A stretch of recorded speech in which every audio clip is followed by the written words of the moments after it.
Hello, my dear students of class 10. Once again, I welcome you all to your English fun class. I hope you had a wonderful vacation and now you are in a very depressing and in a very fresh mood to continue your lesson, isn't it? So, as you know, your unit test means is advancing nearer. So we shall be basically this grammar, as I have already told you, this doesn't have any limited syllabus. So everything that you have learned in class 9, everything that you have learned in class 8, everything that you have learned in the previous classes, so all those knowledges, everything will be required here. So here what you will do today, the second chapter, as I have told you, this year we shall be going in the sequence that which is there in this book. So in today's class we shall be starting that subject verb agreement chapter. Subject verb agreement you had in your previous class also. Now this chapter, the chapter of subject verb agreement, the chapter of subject verb agreement, this one chapter, here we shall be seeing that the relationship between subject and verb. So agreement, you know, agreement is kind of some in legal term. Agreement is the word which is used for some sort of conditions are made and somebody will be working in accordance with that.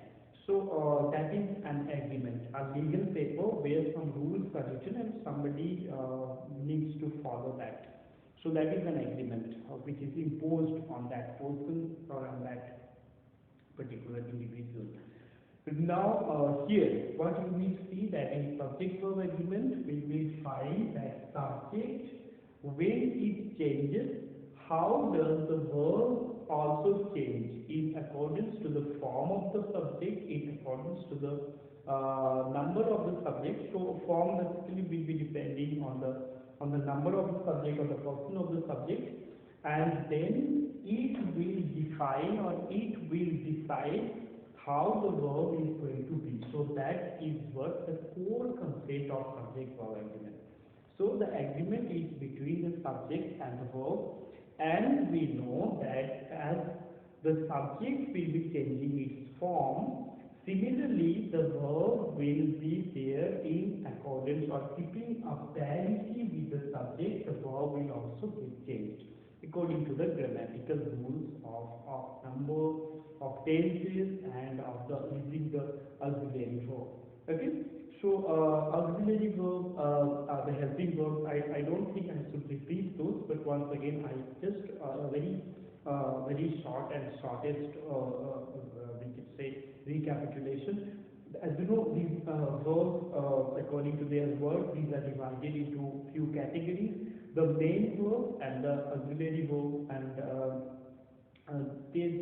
there are that transitive, intransitive on the basis of containing an object. There is regular, irregular on that form. So all these are there, but here we need the main verb and the auxiliary verb, or the, you can say the verb here we will be seeing that their main verb and the helping verb, or you can say here comes the auxiliary verb. So these two are there. We call it an action verb also.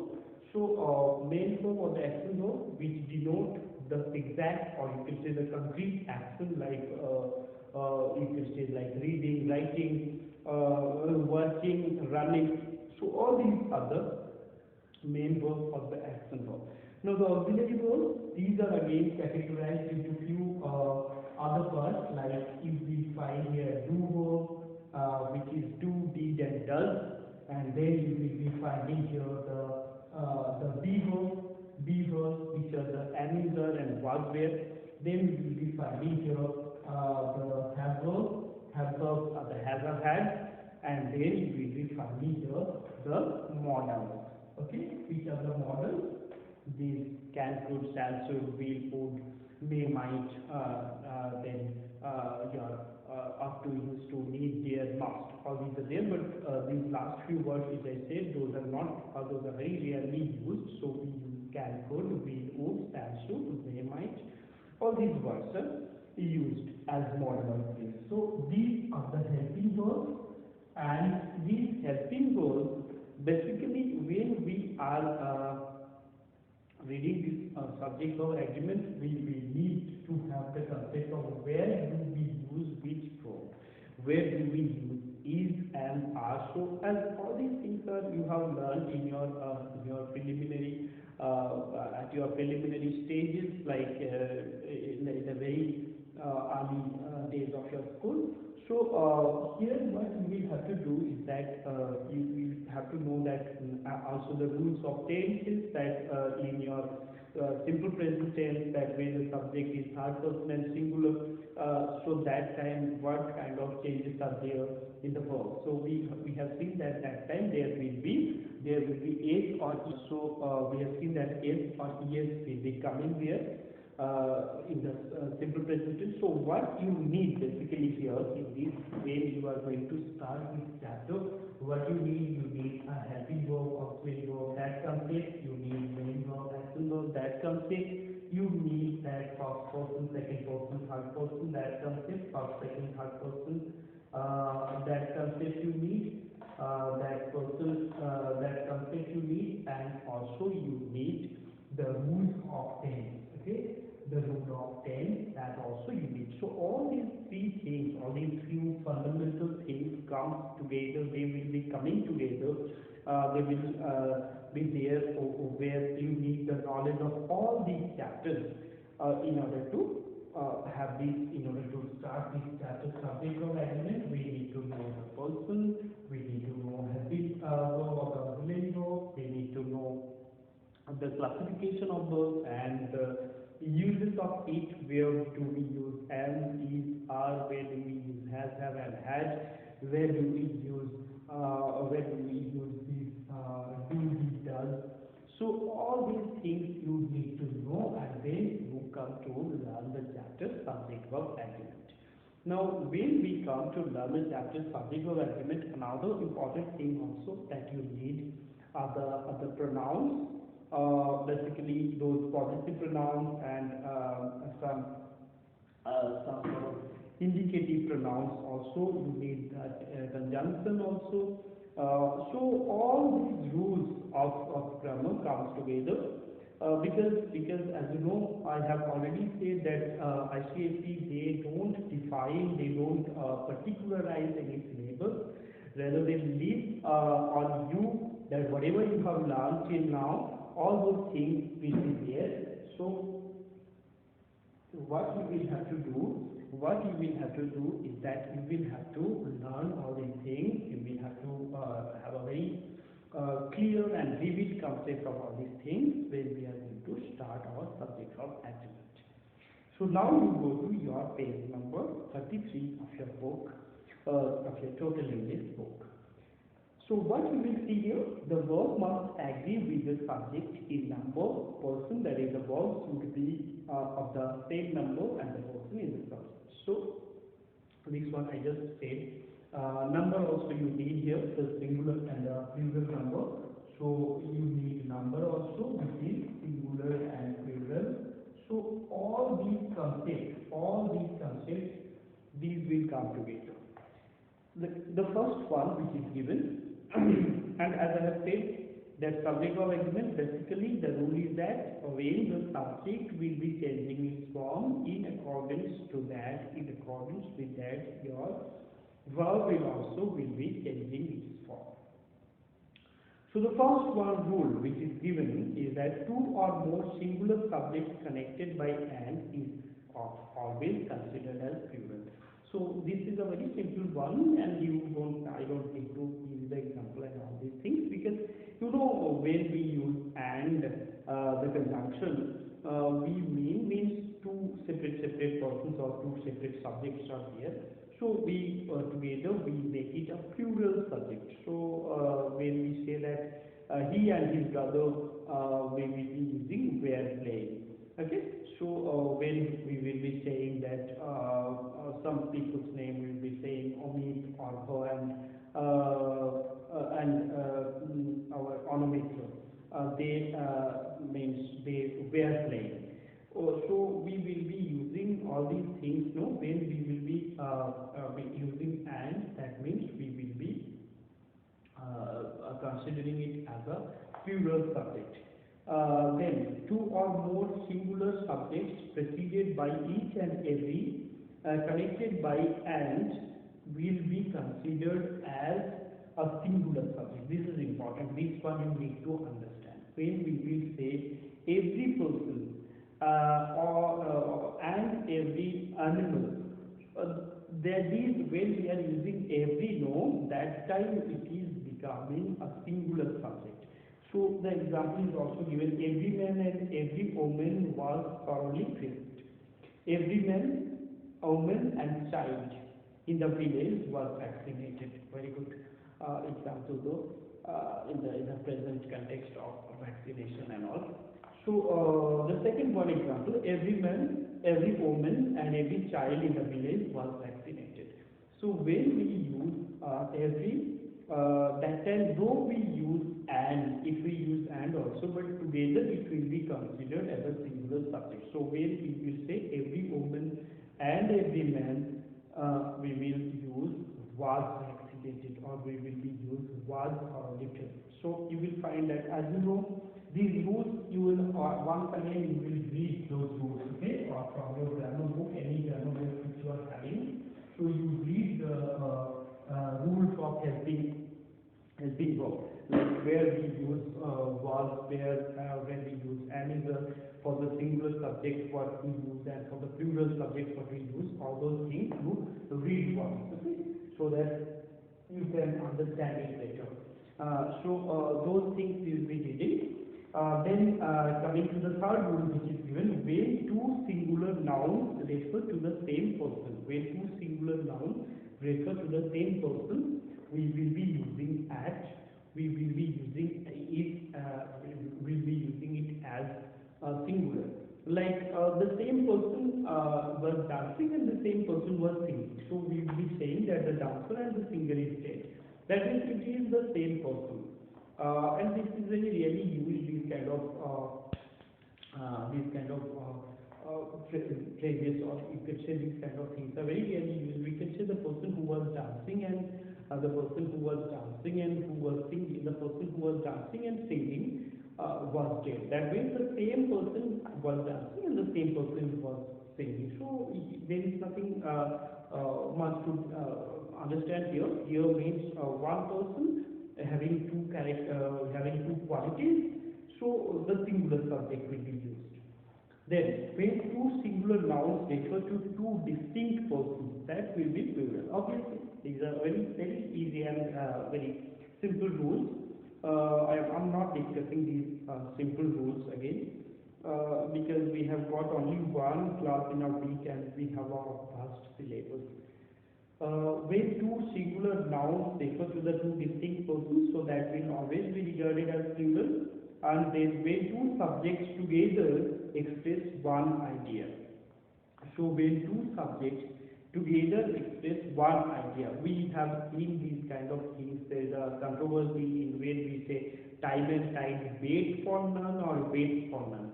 So these you will find in some books it is given, in some book it is given like wait for none, some book it will be given wait for none. So that one no is taken as a single phrase, a single coinage. So in those cases we use it as a singular subject. Like here it is given bread and butter. Bread and butter is a staple diet.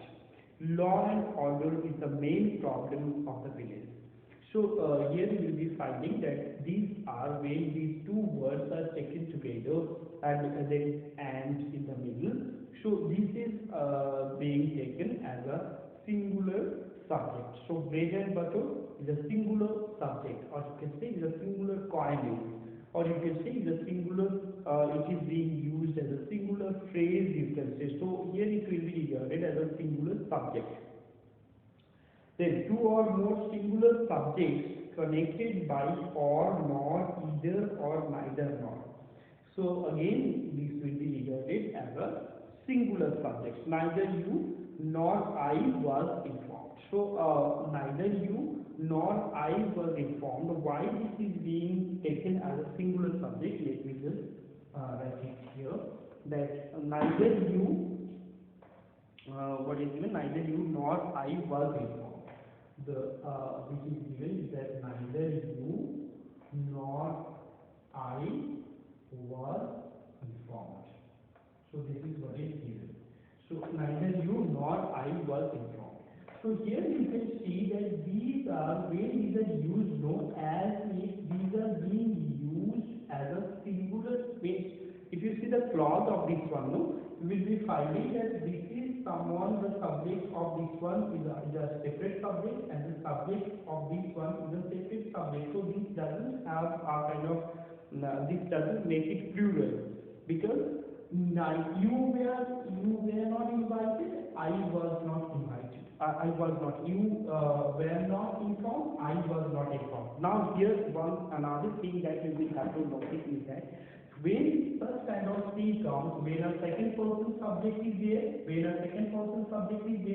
and also there is a first person subject, what you will do, if you write it in this way, neither I nor you were informed. If you write it in this way, this one you will have to understand, this is not given in your book though.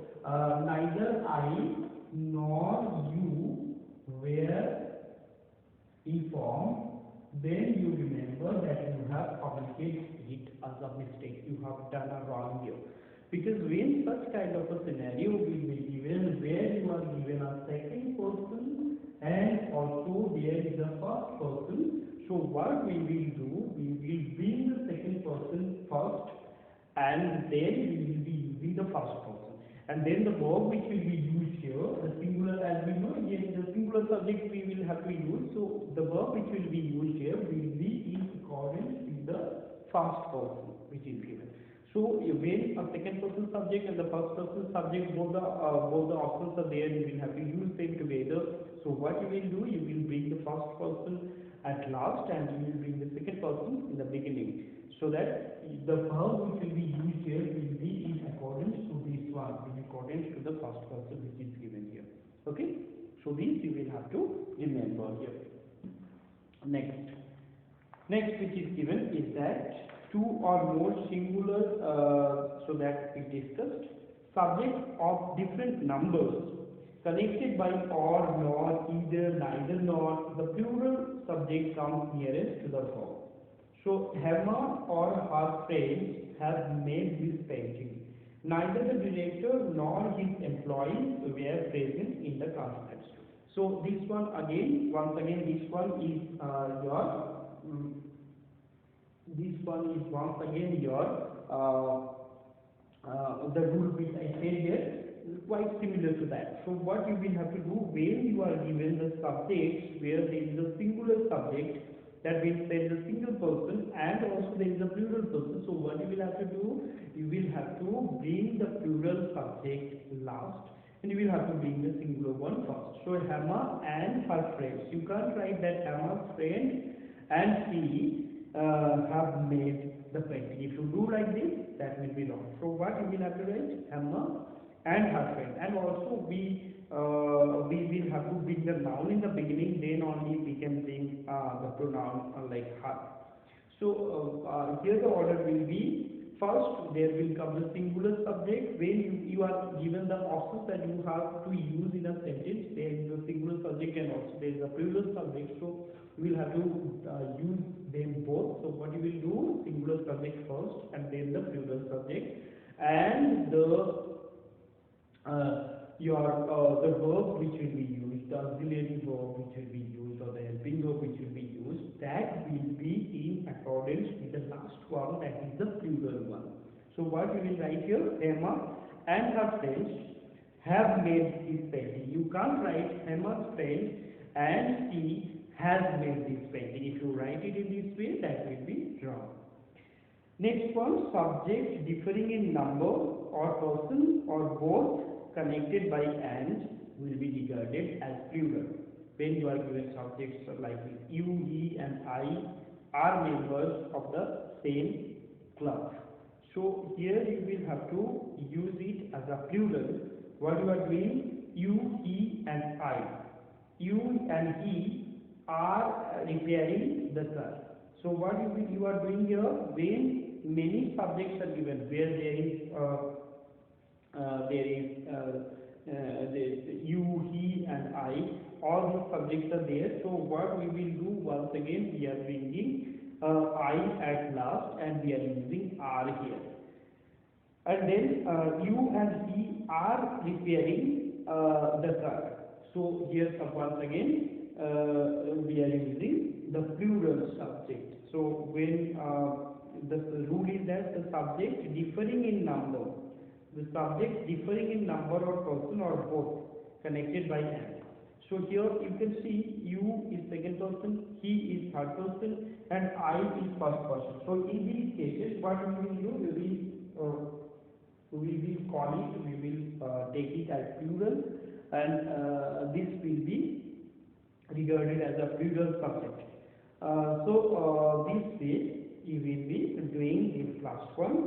You and he are repairing the car. Here also once again you can see that he is the third person and you the second person subject. So this way we are using it as a together. When these will be used, we will be using them as a plural subject. Okay. Subjects of different persons agrees in person with the one nearest to it. Either he or I am mistaken. When these are joined by or, nor, either or neither nor. So one example we have done here, like neither you nor I was informed. The same way it will be used here. Either he or I am mistaken. Neither he nor you are to blame. So here you will be finding that when we are using, as I said, when we are using I and he and these are singular in subject, so that time we are using am. Okay, and here I will be coming last. Okay, you can't write either I or he is mistaken. So we have to write either I or either he or I am mistaken. Okay, this you will have to remember that when there is a subject where the subject is containing the third person and the first person, we will be bringing the first person in at the last. Nouns singular in the form but plural in meaning. Okay, nouns which are singular in form but plural in meaning. The police are looking for the clues, and the people in the village are building 1,000 bananas cost. So these you know. I don't need to repeat this because the plural subject which are there, the police are looking for, the people in the village are 1,000 bananas cost 50 rupees. So these are always taken as plural, and the verb will be in accordance to that. Nouns plural in form but singular in meaning. Good news is always welcome. So these are those noun forms and all these forms only, because we know news is always regarded as a singular subject. Politics, though S is there, but it is also regarded as a singular subject. So physics also the same kind of a word. Words joined by with together, with or as well as agrees with the first subject. So the teacher with all the students of his class has signed the letter. So here the teacher with all his students, it is becoming kind of a singular subject. The teacher with his students. The students are not being regarded as a separate entity. The teacher with his students. So you can say that here if it was given like the teacher and his students, then it would have been a plural one. But here it matters very much. The conjunction and the preposition which you are using, no, these are very much important here, because we are using the teacher with his students. Is the teacher with his students with all the students of his class has signed the letter. The teacher with his students has signed the teacher. But the teacher and his students has signed, it will be wrong, because the teacher and the students when we are using it is becoming a plural one. So it is becoming a plural subject. So what you will have to use that time, the teacher and his students have signed the letter. But when we are saying the teacher with his students, we will be saying the teacher with his students has signed the letter. Okay, so that you will have to remember. Next is that the subject is a relative pronoun. That is a number person with the antecedent of the relative pronoun. I'm the girl who has own cold man. I'm a man who sounds. Amit is one of those men who take advantage. So you know antecedent, that rule you know. Antecedent means that one which will be denoting that whom it is being meant for. So it comes in relative clause or in adjective clause. So these things I told you the last year. I don't know whether you have remembered it or not. Once again, just make it a kind of a recapitulation. So when we will see, we will say that the person. We will say the person who is a magician. The person who is a magician is known to me. The person who is a magician is known to me. So when we are using is here, the verb which is being used here, we are using it in a singular form, and this is antecedent. This is antecedent. This is antecedent. Why this is antecedent? Because this is meaning to whom this is being meant, or the person is being meant by the word who. So when we use a relative clause or the adjectival clause, we use an antecedent. And here, when antecedent is there, what we will have to do? The verb which will be used, it will be in accordance to the antecedent which is there. So here the antecedent is who, and who is trying to mean whom? The person, and this is also singular, so we will be using is. Okay. Then comes I'm a man who sounds, and you who are my driver. You can see the antecedent, whom the antecedent is trying to mean. According to that, the subject is being used. The person is a magician. Okay. So here, when it is being said, the last example which is given, you who are my drivers should wait for me. You who are my driver, that means you are my driver. So who, the antecedent is meaning whom, is meaning you. So the subject, the verb which will come, it will be in accordance to that one. Next which is coming is that your collective noun. So these rules I don't need to repeat, because you all know all these things.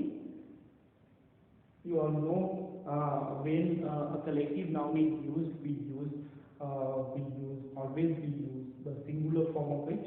So I'm not repeating that one again.